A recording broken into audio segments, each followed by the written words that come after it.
Our loyalties are to the species and the planet. We speak for Earth. Our obligation to survive and flourish is owed not just to ourselves, but also to that cosmos, ancient and vast, from which we spring.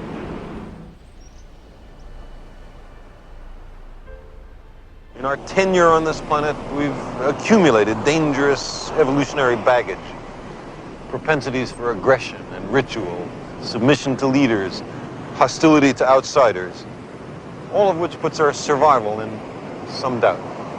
But we've also acquired compassion for others, love for our children, a desire to learn from history and experience, and a great, soaring, passionate intelligence, the clear tools for our continued survival and prosperity. Which aspects of our nature will prevail is uncertain, particularly when our visions and prospects are bound to one small part of the small planet Earth. But up there in the cosmos, an inescapable perspective awaits.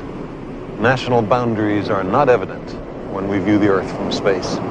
Fanatic ethnic or religious or national identifications are a little difficult to support when we see our planet as a fragile blue crescent fading to become an inconspicuous point of light against the bastion and citadel of the stars. How would we explain all this to a dispassionate extraterrestrial observer? What account would we give of our stewardship of the planet Earth? We have heard the rationales offered by the superpowers. We know who speaks for the nations, but who speaks for the human species? Who speaks for Earth? From an extraterrestrial perspective, our global civilization is clearly on the edge of failure in the most important task it faces, preserving the lives and well-being of its citizens and the future habitability of the planet.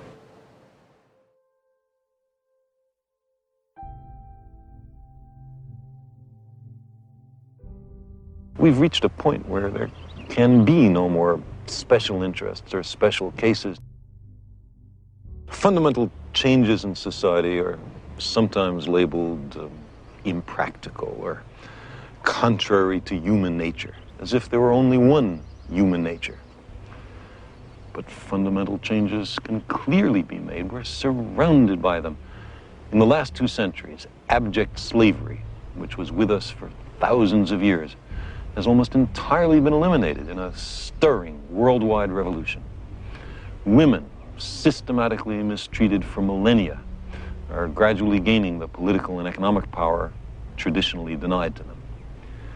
And some wars of aggression have recently been stopped or curtailed because of a revulsion felt by the people in the aggressor nations.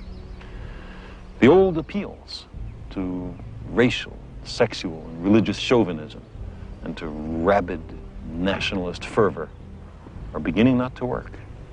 A new consciousness is developing which sees the Earth as a single organism and recognizes that an organism at war with itself is doomed. We are one planet. And our small planet, at this moment, here we face a critical branch point in history. What we do with our world right now will propagate down through the centuries and powerfully affect the destiny of our descendants. It is well within our power to destroy our civilization and perhaps our species as well.